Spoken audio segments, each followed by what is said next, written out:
Welcome to news wise. मैं हूं आरिफा नूर। नाजरीन, प्रोग्राम में आज हम बात करेंगे सियासत पर। पिछले कुछ महीनों से तो ऐसा लग रहा था कि पाकिस्तान में सियासत नाम की कोई चीज़ ही नहीं है।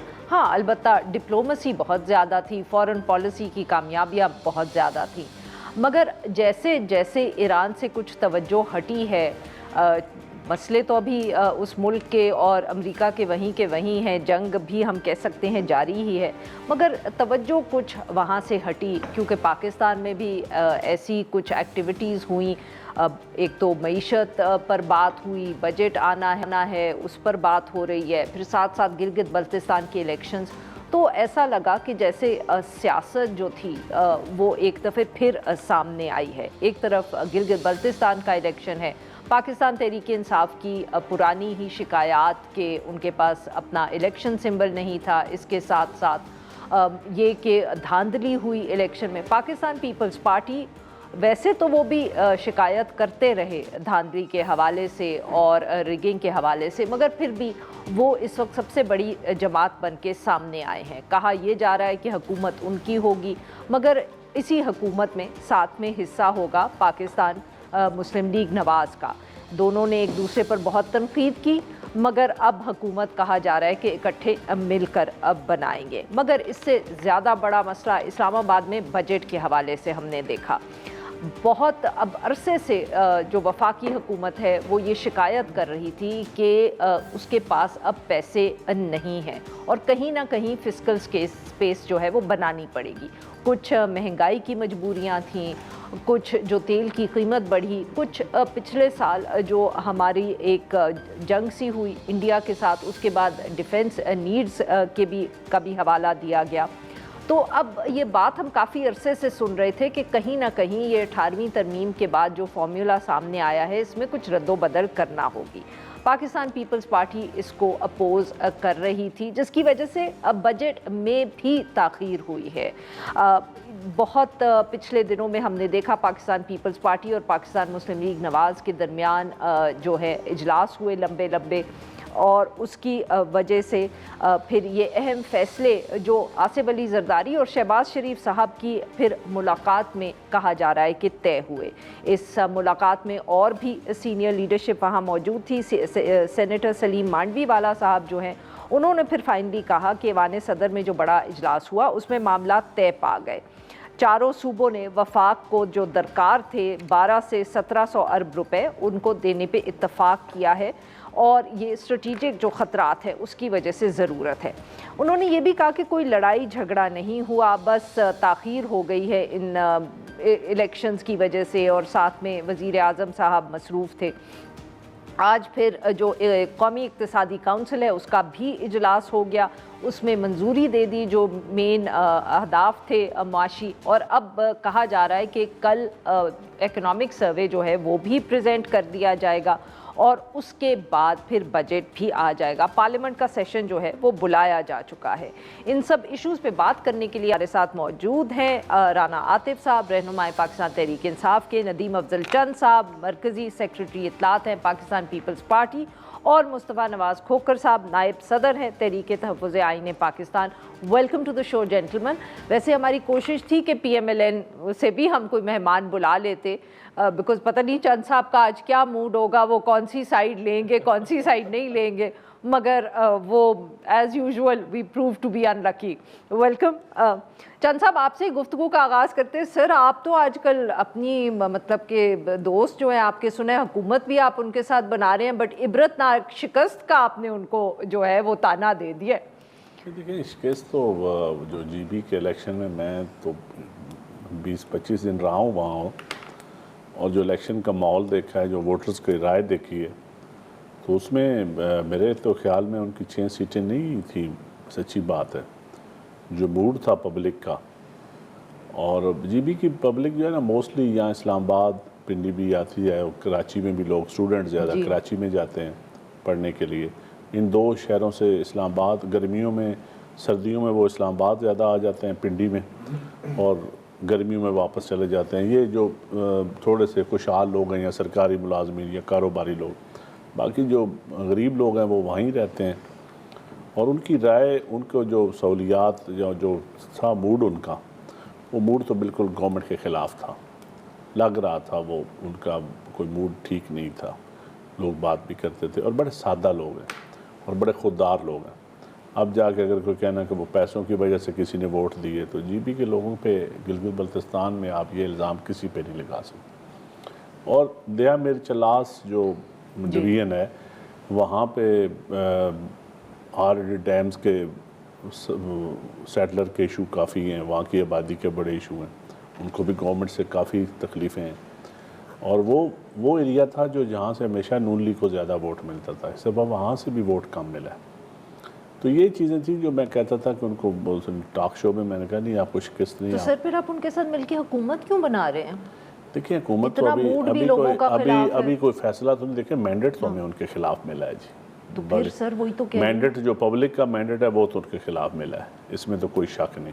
लेकिन अब हुकूमत ये नंबर्स आते हैं, अभी 2 हल्कों में हमने रिकाउंटिंग की एप्लीकेशन दी हुई है, कुछ हल्कों पे नून लीग ने दी हुई है, कुछ पे पीटीआई ने दी हुई है, 4-5 हल्कों के रुके हुए। मेरे 15 तारीख तक फाइनल लिस्ट आ जाएगी तो पता चल जाएगा। लेकिन पब्लिक का मूड तो बिल्कुल जो वहाँ की पब्लिक का मूड था वो तो नून लीग के साथ हुकूमत बनाने वाला मूड नहीं है। आतिफ साहब, आप लोगों की तो कोई और ही शिकायत हैं, आप लोग तो कहते हैं इलेक्शन रिग हुआ, बट खैर अब आप लोगों की तो ये हर दफ़े ही शिकायत होती है, अब तो कोई संजीदा भी नहीं लेता इसको मेरे ख्याल में। नहीं, संजीदा तो पाकिस्तान के अवाम तो बिल्कुल लेते हैं। जो चंद साहब ने बात की है, देखें नूनी का जो है जो रिज़ल्ट है वो तो कंसिस्टेंट है। नून लीग का पीपीपी का फिर भी कंसिस्टेंट है? नहीं, नूनी का कंसिस्टेंट इस सेंस में है कि जो 8 फरवरी को हुआ है वो बिल्कुल उसकी यही रिफ्लेक्शन है। 8 फरवरी को भी उन्होंने को तकरीबन जो 5% सीटें मिली थी, 17 तकरीबन 270 में से। तो अभी भी ये मैं वैसे हैरान हूँ कि ये अभी पहले 2 से काम शुरू हुआ था, जो 9 फरवरी वाला सिलसिला है वो अब 6 तक पहुँच गया है। मैं चंद साहब को ऐसे कहता हूँ अल्लाह खैर करे, ये ना हो कि 2-4 दिन में ये काम कोई 14-15 में जाकर रुक जाए। सो इसलिए मेरा ख्याल है कि 6 से 11 ही हो सकती हैं सर, अब मतलब कि 5 सीट्स पे ही रिकाउंट हो रहा है। आप इस चीज़ को ज़रा इजी ले रही हैं, कुछ भी हो सकता है। अगर 17 से मैं नहीं, आप लोग इजी ले रहे हैं, मेरा क्या जाता है बीच में? नहीं सॉरी, मेरा मतलब ये है कि देखिए जो 17 से 115-20 पे गेम जा सकती है तो कुछ भी हो सकता है। दूसरी बात ये है कि एक्चुअली नून लीग को तो frankly the party is over. ये तो डिबेट ही ने आपने अच्छा किया आपने नहीं बुलाया, क्योंकि उन देखें पब्लिक के अंदर तो वो जा ही नहीं सकते। मैं आपको ऑनेस्ट गॉड बता रहा हूँ कि ये पब्लिक के अंदर जिस दिन पाकिस्तान में, ये वैसे ये बहुत बड़ा इफ़ है, ये बहुत बड़ा इफ़ है, लेकिन जिस दिन पाकिस्तान में फ्री एंड फेयर इलेक्शन हुआ, मैं आपको गारंटी करता हूँ कि अगर ये 10 नशिस्तें में जीत जाए पाकिस्तान के अंदर नेशनल असेंबली। वैसे हमने उनको बुलाया था, उन्होंने किसी वो क्या कहते हैं एम्बेसी इवेंट में जाना था। अब हुकूमत में जो लोग होते हैं उनके लिए फेयरवेल पार्टी कोई जी फेयरवेल पार्टी पता नहीं सर, अब ये तो हम नहीं तफसील पूछते, बट था कोई एम्बेसी का इवेंट। खोखर साहब, आपका very quick comment on Gilgit Baltistan, मतलब के चंद साहब जीत गए हैं, पीएमएलएन जो है वो भी कहती है, बड़ी उन्होंने वैसे ग्रेशियसली अपनी डिफीट को एक्सेप्ट किया है।